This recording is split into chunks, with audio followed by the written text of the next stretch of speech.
You're lying down, it's 200,000 BC. The fire has burned low. The sky above you is the kind of black you've never actually seen in your life, because where you live now, there's always a streetlight, a charger glowing, a phone face down but still breathing. But not here. Here, there's just the dark, the cold creeping in from the cave floor, and the ground beneath your back. And the ground is hard.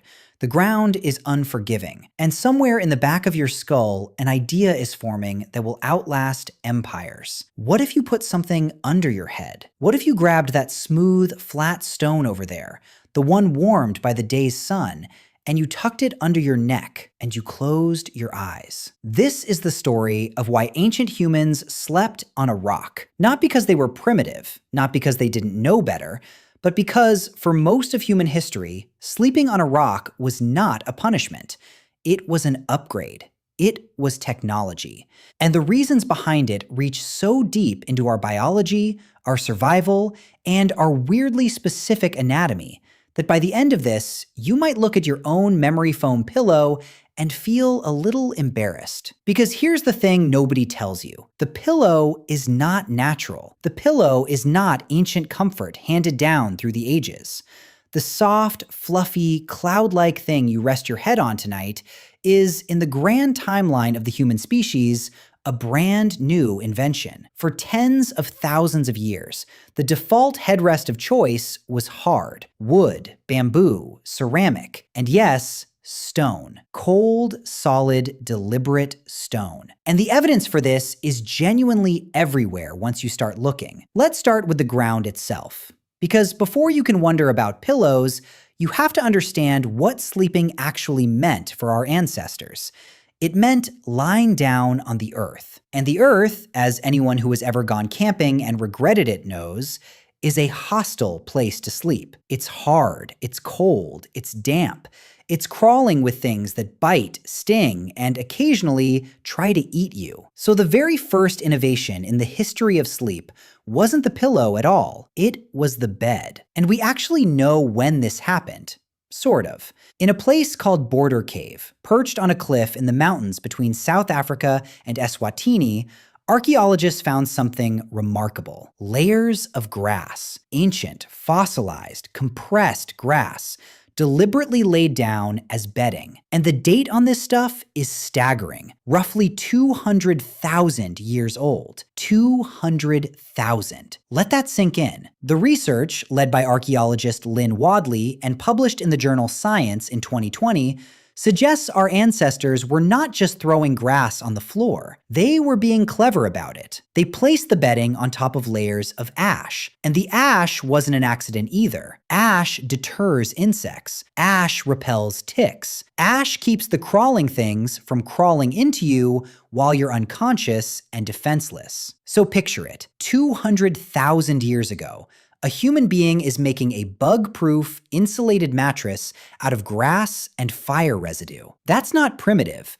That's an IKEA flat pack with better instructions. But here's where it gets interesting. Because a mattress solves your back, it does nothing for your head. And the human head presents a very specific, very annoying engineering problem. You have a neck. Your shoulders are wide. When you lie on your side, which is how most humans naturally prefer to sleep, your head doesn't sit flush with the ground. There's a gap between your skull and the floor, the exact width of your shoulder. And if you let your head just drop into that gap all night, you wake up with your neck twisted, your spine misaligned, and that specific brand of misery that makes you useless for the entire next day. Now imagine being useless for an entire day when your survival depends on hunting, gathering, and not getting eaten. Suddenly, a sore neck isn't a minor inconvenience. It's a liability. So you need to fill that gap.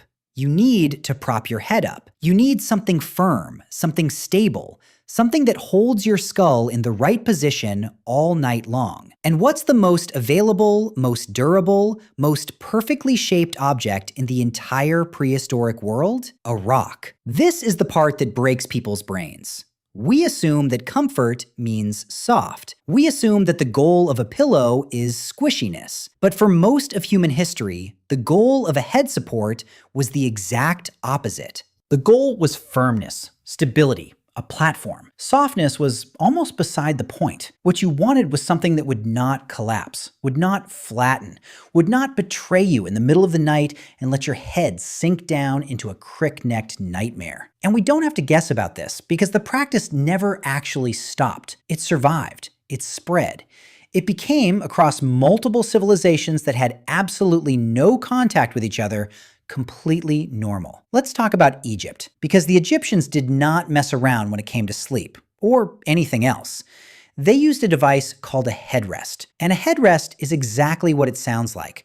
A curved piece, usually carved from wood, stone, ivory, or alabaster, mounted on a pedestal designed to cradle the neck and lift the head clean off the bed. When archaeologists opened the tomb of Tutankhamun in 1922, they found headrests buried with him, including ones made of stone and ivory. The boy king, surrounded by gold, by treasure, by everything a god pharaoh could possibly want in the afterlife, was sent into eternity with a hard headrest under where his skull would go. Now think about what that means. They weren't using hard headrests because they were poor. They had gold. They had endless resources. They could have stuffed a sack with the finest linen and the softest reeds in the kingdom. They chose stone and wood on purpose because to them, that was the correct way to support a head. But here's the thing that takes it from practical to genuinely strange. The Egyptians thought the headrest was magic. They carved protective gods onto them. Bes, the dwarf god who guarded sleepers. Shu, the god of air, who was depicted lifting the sky. Because to lie down at night and lift your head onto a headrest was, symbolically, to mirror the rising of the sun over the horizon. Sleep was a little death. Waking was a little resurrection. And the headrest was the device that staged your nightly rebirth. So the rock under your head wasn't just ergonomics. It was a spiritual technology for surviving the dark and coming back at dawn. That's a lot of meaning to load onto a chunk of carved stone. And they're not even the only ones who did it. Travel a few thousand miles east and a few thousand years forward, and you arrive in China. And the Chinese took the hard pillow to a level of refinement that is honestly remarkable. They made pillows out of ceramic, out of porcelain, cool, glazed, beautifully painted ceramic pillows, especially popular during the Song Dynasty, roughly 1,000 years ago. These things are works of art. They're in museums now. People look at them through glass and think, surely no one actually slept on this. Surely this is decorative. No, people slept on them every night. And the Chinese had reasons that went beyond just neck support, reasons that were genuinely practical in their own context. A ceramic pillow stays cool. In a hot, humid summer with no air conditioning, a cold, hard surface against your head and neck is not torture, it's relief. Traditional Chinese medicine also held that a cool head promoted clarity, calm, and better sleep, while keeping the body's heat balanced. Some pillows were even hollow and could be filled with cooling herbs or tea leaves. So the hard pillow wasn't a compromise, it was climate control. It was the original air conditioning unit, and it doubled as a piece of fine art you happen to unconsciously drool on. There's also a more delightfully vain reason hard pillows persisted across Asia: hair. Elaborate hairstyles took hours to build and were held together with oils, waxes, and pins. A soft pillow would crush them flat in a single night. A hard, raised neck rest lets you sleep without your head ever touching the bed, preserving the architecture on top of your skull for days. In Japan, women used a tall wooden neckstand called a takamakura precisely for this. Comfort lost, hairstyle preserved. Priorities, as always, are a personal matter. So we've got Africa, Egypt, China, Japan, all independently arriving at the same conclusion. Hard is good. Stone is fine. The pillow as we know it is not the natural state of human sleep. But now we have to ask the bigger question, the one underneath all of this. Why does the human body even tolerate sleeping on a rock? Why doesn't it ruin us? Because if you tried to sleep on solid stone tonight with your modern, mattress-softened, lumbar-supported spine, you would probably hate it. So what changed? And here's where it gets genuinely interesting, because the answer isn't really about the rock at all. The answer is about us, about how the way we sleep, the entire architecture of human sleep, has been quietly transformed in the last couple of centuries, and most people have no idea. Let's bring in a historian named Roger Ekirch. Ekirch, a professor at Virginia Tech, spent years digging through old documents, diaries, court records, medical texts, letters, and he noticed something bizarre kept coming up. References to a first sleep and a second sleep. Over and over, across centuries of European writing, people casually mentioned these two distinct sleeps, as if everyone obviously knew what they meant. In his book, At Day's Close, published in 2005, Ekirch laid out the evidence for what's now called segmented or biphasic sleep. Here's how it worked. Before artificial lighting, before the light bulb turned night into a thing you could cancel, people went to bed not long after dark. They slept for a few hours. This was the first sleep. Then, sometime around midnight, they woke up, naturally. Not from a nightmare, not from a noise. Just woke up, on schedule, for an hour or two. And during this gap, this quiet window in the middle of the night, they did things. They prayed, they talked, they tended the fire, they reflected on their dreams, they visited neighbors, they, let's be honest, conceived a great many children. And then, when the window closed, they lay back down for the second sleep until morning. This wasn't insomnia. This was just how human beings slept for an enormous chunk of recorded history. The idea that you should lie down and get 8 uninterrupted hours in one solid, unbroken block is, historically speaking, kind of new and kind of weird. It's a product of the industrial age, of clocks, of factory schedules, of the light bulb pushing our bedtimes later and compressing our sleep into one efficient slab. So when you imagine an ancient human lying on a rock for 10 miserable hours straight, you've got the picture wrong. They probably weren't lying there for 10 hours straight at all. They were sleeping in chunks, getting up, moving around, letting the body and the rock part ways for a while. The hard surface was a much smaller imposition when you weren't pinned to it all night. But it goes deeper than just timing, because there's a question that scientists have actually gone out and tried to answer directly. How do humans who still live without mattresses, without light bulbs, without any of the modern apparatus, actually sleep? For this, we go to the work of Jerome Siegel, a neuroscientist at UCLA. In 2015, Siegel and his colleagues published a study in the journal Current Biology, where they did something nobody had really done properly before. They went and measured the sleep of people living in pre-industrial societies.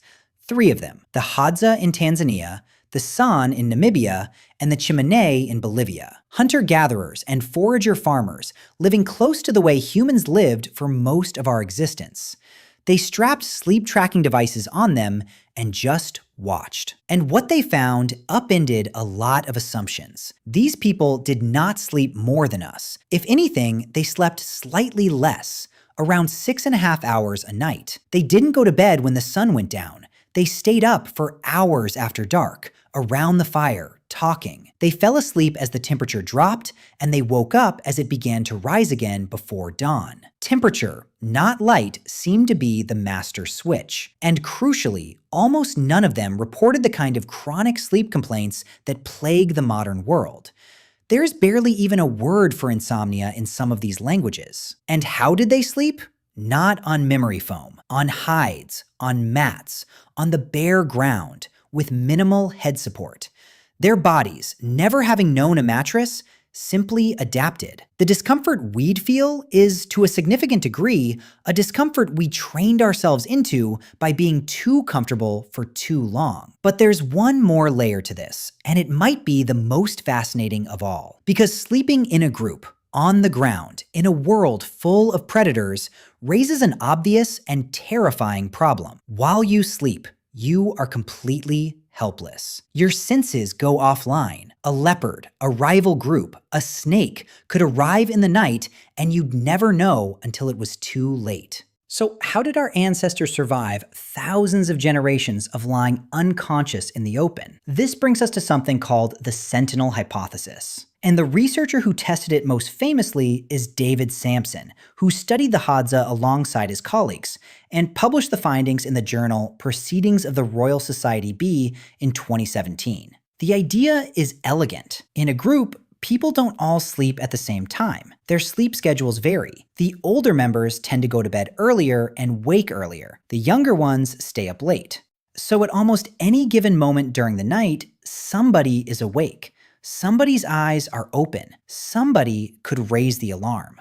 And when Sampson's team crunched the numbers from 22 days of monitoring a group of Hadza adults, they found something incredible. Over those entire weeks of observation, there were only 18 minutes total when every single member of the group was asleep at the same time. 18 minutes out of all those nights. The rest of the time, there was always a sentinel, always a watcher. Without anyone organizing it, without a schedule, without anyone being assigned the night shift, the natural variation in human sleep created a built-in, around-the-clock security system. Think about what that means for the rock, for the bedding, for the whole picture. Sleep, for our ancestors, was not the safe, private, sealed-off experience it is for us, locked behind a deadbolt in a climate-controlled room. It was a communal, vulnerable, vigilant act. The hard pillow, the grass bedding, the fire, the ash to keep the bugs away, the staggered sleep schedule keeping a guard awake. All of it was a system, an entire architecture of survival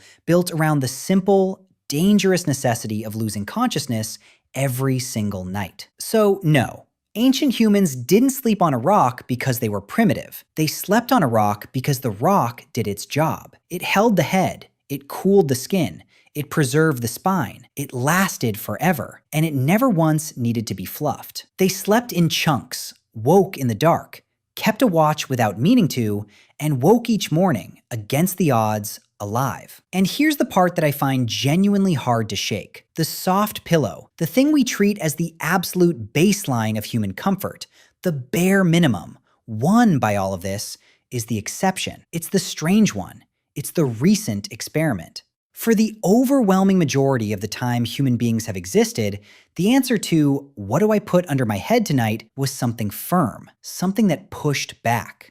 But here's where I have to leave you with one last thing, because there's a detail in all of this that almost nobody ever mentions, and it might be the oldest clue of all. Remember those grass beds at Border Cave, the ones layered over ash to keep the insects out? When researchers looked even closer at that ancient bedding, they found traces of aromatic plant material woven in, bits of camphor leaf, a plant known, even today, to repel mosquitoes and insects. 200,000 years ago, before language as we'd recognize it, before art, before agriculture, before anything we'd call civilization, a human being lay down to sleep and thought to scatter bug-repelling herbs into their bed. Which means the very first thing our species ever truly engineered, the first piece of comfort technology we ever built, might not have been the spear, or the axe, or the fire. It might have been the bed, and the rock that came with it.